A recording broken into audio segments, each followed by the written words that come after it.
1절부터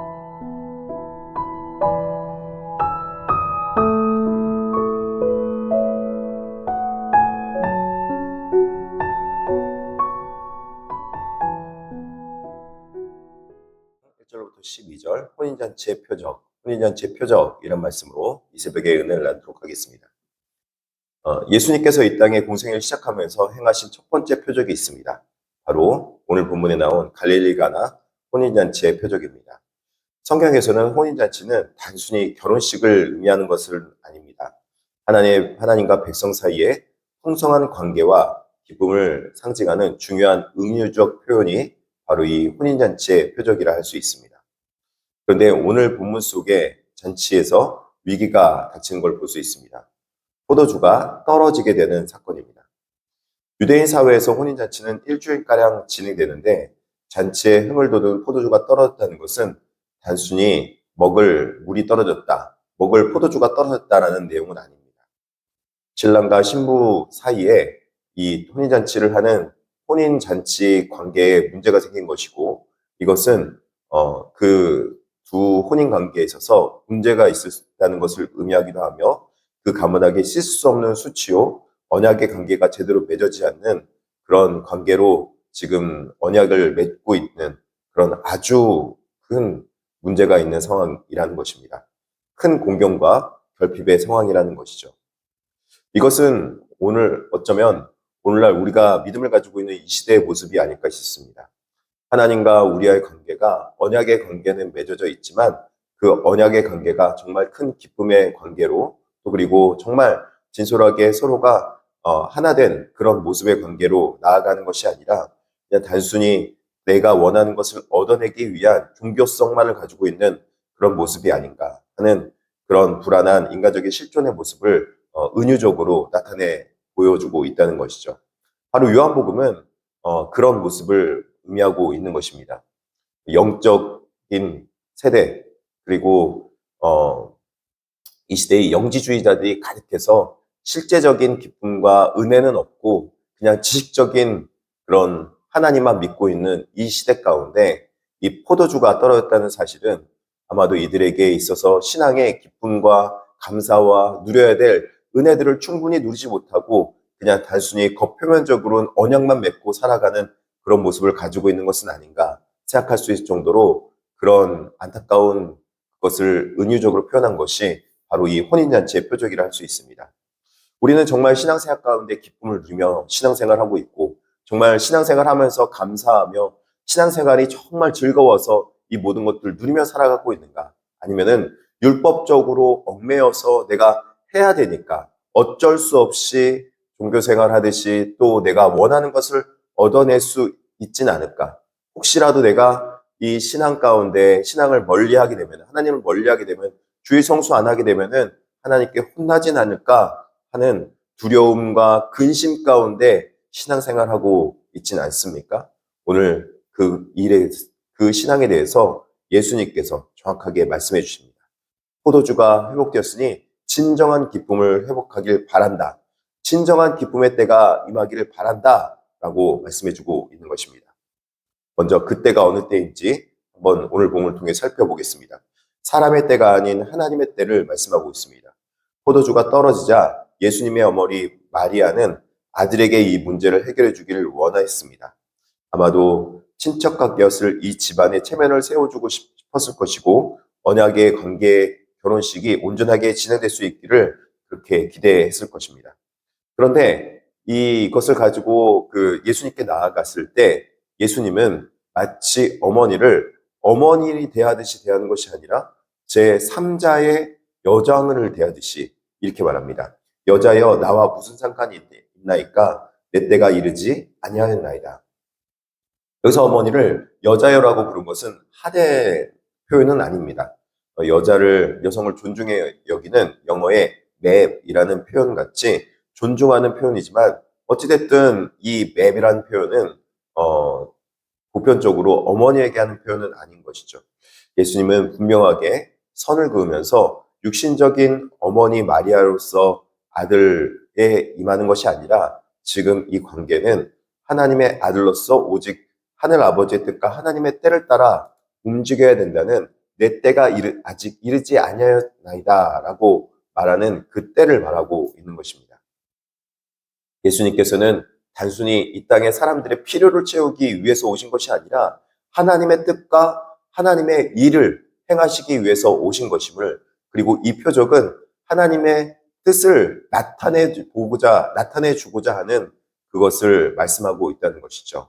그래서 오늘날 우리가 하나님의 뜻을 정말로 분명하게 알고 언약 관계를 맺고 살아가고 있는가, 하나님의 뜻은 무엇인가를 분명하게 구하고 있는가를 말하고 있고, 여기서 때는 예수님께서 일하는 바로 그때, 예수님께서 행하시는 바로 그때가 바로 오늘의 때라는 것입니다. 그렇기 때문에 예수님께서는 십자가에 못 박혀 죽으시며 또 이 땅 가운데서 모든 사람들에게 만나를 허락하시며, 만나란 여기서 영적인 양식입니다.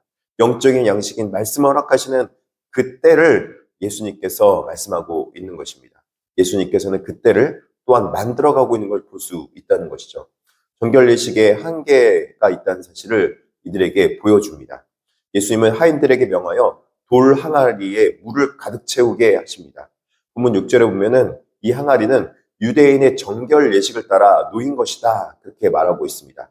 유대인의 정결 예식은 무엇이냐면, 외부에 나갔다 들어온 사람들이 손님을 맞이할 때 손님들이 손발을 씻고 부정을 씻어내고 와서 그 자리에, 식사 자리에 함께 할 수 있는 그런 율법적인 도구가 바로 이 정결 예식을 따라 놓인 돌 항아리라고 할 수 있습니다. 그 돌 항아리는, 물은 사람은 겉을 씻을 수 없지만 그럼에도 불구하고 율법적으로 이들이 정결 예식을 행함으로 깨끗하게 씻어낼 수 있다는 그런 믿음 가운데 나온 것이죠. 그런데 정말로 물로 씻어낸다고 해서 부정을 씻어낼 수 있습니까? 절대 그렇지 않습니다. 그런데 이들은 정말 그렇게 믿고 종교적인 예식만을 행하고 있었다는 것이죠. 그 종교적인 예식만을 행하고 있는 이들에게 지금 예수님께서 돌 항아리를 움직여서 그 물을 떠다가 갖다 줘라, 정결 예식을 행하는 그때가 이미 지났다라고 말하고 있는 것입니다. 예수님은 바로 율법의 항아리, 맹물처럼 담겨져 있는 아무런 의미 없는 물을 떠다가 정말 그 자리를 옮겨서 이제 사람들에게 언약 예식을 행하고 있는 그들에게 갖다 주라, 그렇게 말하고 있습니다. 물이 정결 예식을 행하는 것이 아니라는 것입니다. 물이 그들을 깨끗하게 할 수 있는 것이 아니라는 것입니다. 그들에게 필요한 것은 예수 그리스도께서 그들을 정결하게 할 수 있다는 그것을 말씀하고 있는 것입니다.